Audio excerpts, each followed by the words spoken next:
my name is Martina Loy and today we are going to show you how to do blonzing. Do you know that you don't have to use bronzer or contour to make your face look more dimensional? Blonzing is a brand new and unique technique when you use only a blush to define your cheekbones. I like using cream blushers because it is easier to blend, it is more user-friendly and it looks more natural. Today I'm gonna use this beautiful and my favorite blush from MAC.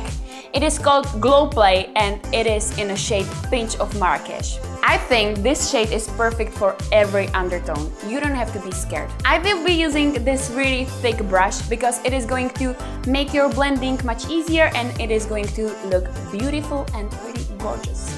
Have you ever heard about the good old number 3? We are going to start on our forehead, exactly like that. Then we transform on top of our cheekbones. Do you see the shade?